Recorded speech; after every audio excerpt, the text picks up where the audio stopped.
She leaned closer. She leaned closer. Eyes locked, and my thoughts just stopped. The hum of the ship faded in his ears, replaced by the sound of her slow breathing. Her silver hair shimmered under the pale lights of the cabin. He could see the reflection of the distant stars in her strange mix of blue and gold, like molten glass. She was not human, but something about her felt more real than anyone he had ever known. Ethan sat still, trying to find his voice. He had seen battles, crossed wormholes, faced alien fleets, but nothing had prepared him for her. The alien woman Lyra stood so close now that he could feel the warmth of her skin. She tilted her head slightly, studying him, as if trying to understand what kept his heart beating so fast. He had rescued her from the ruins of the station near Vega 9. Her ship had been shot down, her people wiped out by raiders. She had spoken only a few words in broken English, yet each one carried a strange calm power. She had been wounded, scared, but her gaze never lost its strength. Ethan had brought her aboard his small patrol craft, promising safety. But now, standing here in the quiet of the night, he was the one feeling exposed. The air between them felt alive. Lyra stepped even closer, her hand rising to touch the side of his face. The touch was light, almost uncertain, but it sent a rush through his chest. He could see faint patterns under her skin-thin glowing lines, moving like veins of light. She looked human enough, but there was something otherworldly about the way she moved, as if gravity itself bent to her will. "You are different," she whispered softly, her accent curling around the words. "You fight for people you do not know. You risk for no reason." Ethan swallowed hard, searching for words. "I guess that's just what we do." She blinked slowly, her expression unreadable. "Humans are strange." Her voice carried both wonder and pain. She turned away for a moment, looking out the small window where the stars drifted by. Her reflection was a ghost of light in the glass. He watched her silently, unsure what to say.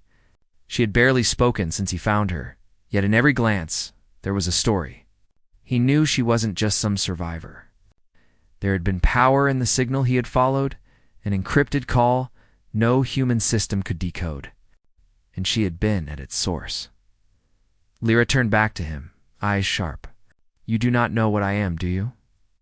He shook his head slowly. "No, but I know what you're not. You're not my enemy." A small smile touched her lips, and it felt like the first real warmth he had seen from her. "Maybe not today," he frowned at that, but before he could speak, she stepped closer again. Her hand brushed his chest, resting over his heartbeat. The faint light under her skin grew brighter, syncing with his pulse. He froze, staring down at her glowing touch. His chest felt heavy, and his thoughts scattered. The hum of the ship faded again. It was only her. "What are you doing?" he asked quietly. "Learning," she said simply. Her eyes met his, and he saw Flashi's a world of fire and glass. Alien skies torn apart by war and her people falling into silence. He saw her standing alone on a burning platform, looking up at ships vanishing into the dark. Then the images vanished, and he gasped for air. Lyra stepped back, her breathing uneven. "Your mind is strong." "I did not expect that." Ethan steadied himself, still catching his breath. "You just showed me your world. It's only a piece," she said softly. "You needed to understand." "Understand what?" "That I am not safe to be near. I am Her eyes darkened, the light under her skin fading. "They will come from beyond for anyone who helps me." He straightened, his old soldier's resolve returning. "Then they'll have to go through me."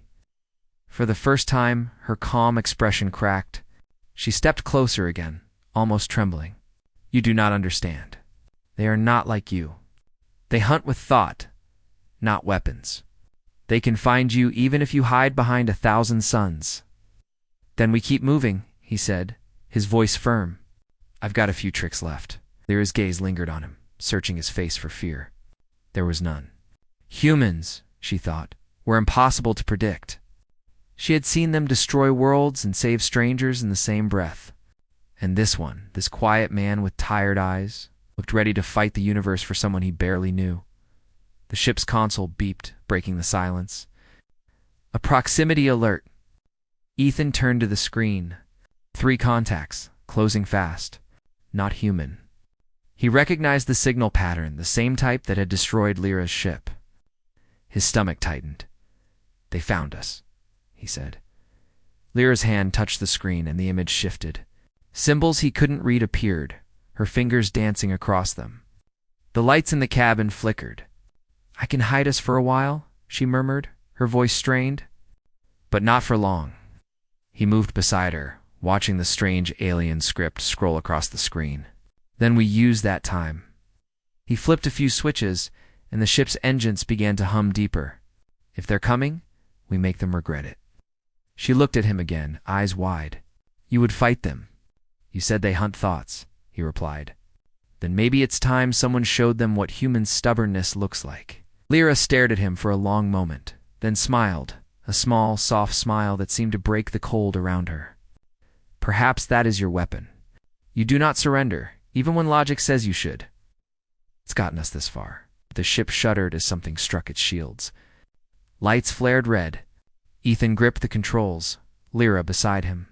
She placed her hand over his again, and the panels lit with new symbols. The ship surged forward, faster than before. He realized her energy was merging with the system, amplifying it. "Hold steady," she said, her voice low and fierce. "We are not done yet." The stars stretched into lines as they jumped into slipspace. Behind them, the alien ships vanished from the scanners. Ethan looked at her, chest still racing. Lyra leaned back against the console, her glow dimming but her eyes bright. "You saved us," he said. She looked up at him slowly. "No, we saved each other." For a long time, neither spoke. The hum of the ship returned, soft and steady. Lyra turned her gaze back to him, her face calm again, though her voice carried something deeper, something fragile. "Ethan," she said quietly, "if I stay, they will keep hunting. If I go, they will think you dead. You think I could just let you go after all this?" Her eyes softened, the faint gold in them glowing again. "You are impossible," he smiled faintly. "So they tell me." She stepped closer, so close he could feel her breath. Her hand rose again, resting against his chest. The glow returned, soft and pulsing. "Then I will stay," she whispered, "until the stars forget our names." And as she leaned closer, eyes locked on his thoughts stopped again, not from fear, not from confusion, but from the quiet realization that the universe had just changed forever.